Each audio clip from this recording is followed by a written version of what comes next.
Nobody likes to keep anyone waiting for a drink, right? So whether you're attending bar in a venue or just hosting a group at home, I'm going to give you some things to think about to make sure you're getting your guests their drink as quickly and in the best condition possible.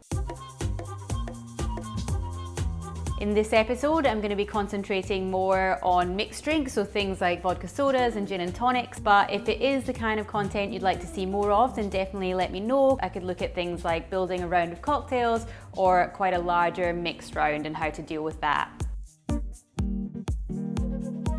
Regular viewers will know that my mantra is always to get your garnish ready first, and that definitely applies here just as much as it does in cocktail making. Even if you're just cutting a lemon or a lime wedge, you don't want to have your drink ready and it's sitting there with ice in it, and then you reach to your fruit bowl and it turns out you actually don't have a lemon in there. If you are working in a larger volume kind of establishment, then you can definitely do a fair bit of chopping ahead of time, or if you know that you're expecting a larger group. But I would say that generally cut fruit doesn't last more than sort of one shift or one evening, so don't be trying to keep it for longer than that. And I like to do wedges rather than slices, just because then if people want the actual juice in there, then they can squeeze it in as well, and it kind of leaves it up to the customer rather than just having the little slice in there, which you can't really do that much with. The way that I tend to cut fruit is I'll take a little bit off the bottom and then cut, I guess, pole to pole rather than across the middle, so just right down there from top to bottom. So this one's actually quite big, but you should definitely be able to get 4.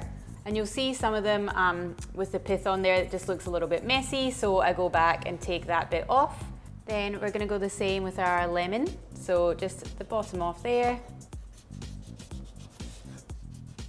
And especially with lemons, you just want to make sure there's not any pips, because if you squeeze that in the drink, then it can get stuck in people's straws and things, which is a rather frustrating experience. Then the last thing, I need a little slice of grapefruit. With this one, you'll see I've done a little bit of cocktail making with it already, but I do tend to keep fruit that you use less whole, just because it keeps better. Obviously, sort of once it gets cut up, then it's going to start drying out pretty quickly, where if it's something that you don't use that often, maybe only once every couple of hours, then you can just take a little slice off to order.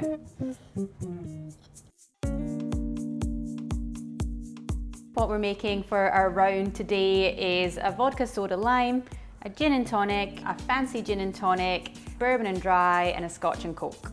Those are all some pretty kind of common things that I get asked for here at the bar, and will often come up in these sort of mixed rounds when you have a group all drinking different things. So the easiest way to remember is as soon as somebody asks me, actually orders that over the bar, then I'll get the glassware out that I need and line it up, so then you know that you have the right amount of glasses out there and sort of the right ones, and that'll help jog your memory as to what you're actually making. A good rule of thumb for spirits is generally that your white spirits would be in tall glasses, so things like vodka and gin, and then your dark spirits are in short glasses, so things like rum and whiskies. One kind of thing that we do here at Bomba is like a signature serve for gin and tonics, and that we kind of model on the big Copita Spanish wine gin and tonics.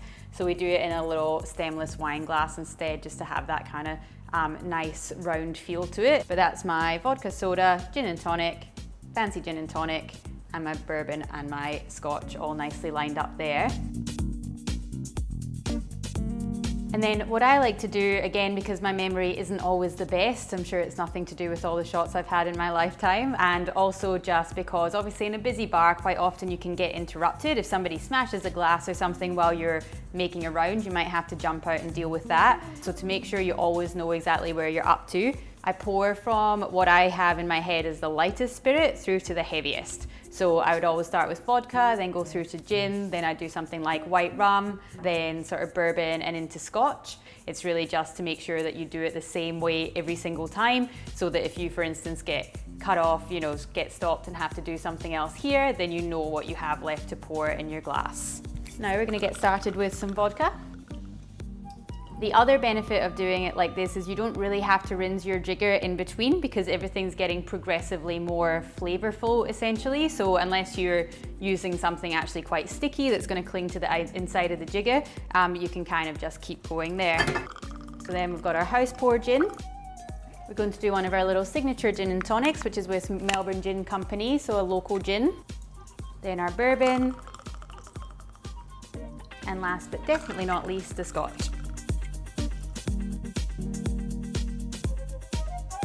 And this is where it gets a little bit controversial. This is a bit like the bartender equivalent of the chicken or the egg. Some people swear by doing the ice first and then the mixer. I like to do the mixer first and then the ice, and I'll give you two reasons for that.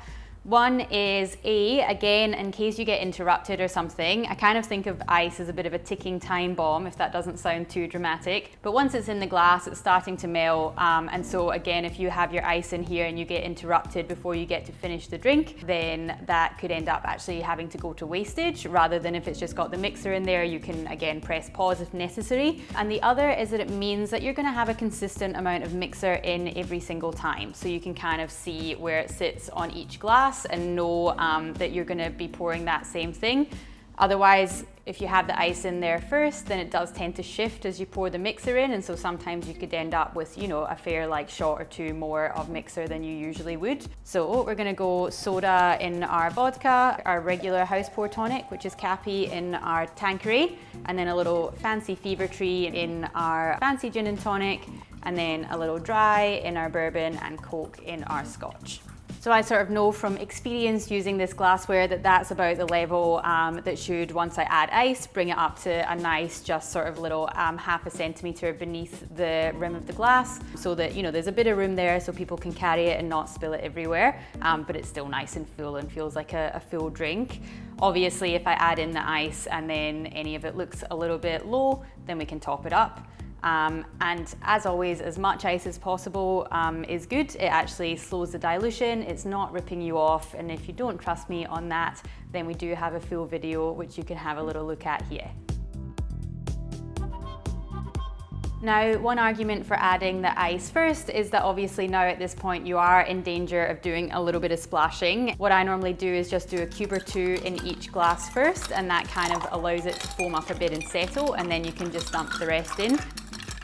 I do also honestly usually have a drip mat here, but the aesthetics of that aren't as good for YouTube, so we'll see how neat I manage to be without that little safety net. Then we're just gonna add in our garnishes with a vodka soda lime, because people do tend to actually ask for it specifically with lime. I'll usually squeeze that in for them, do one squeezed and one as a little garnish if they want to add some more. I personally prefer lemon with my gin and tonic. It does really tend to be a bit of a personal preference. Then our little fancy guy, we're gonna go a grapefruit wedge and a little sprinkle of pink peppercorns. These grow everywhere in Melbourne, so it seems apt for a Melbourne-made gin.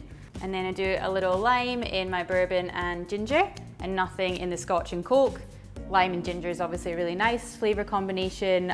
Coca-Cola tends to kind of have enough going on by itself there, but again, obviously if someone wants it, then that's fine.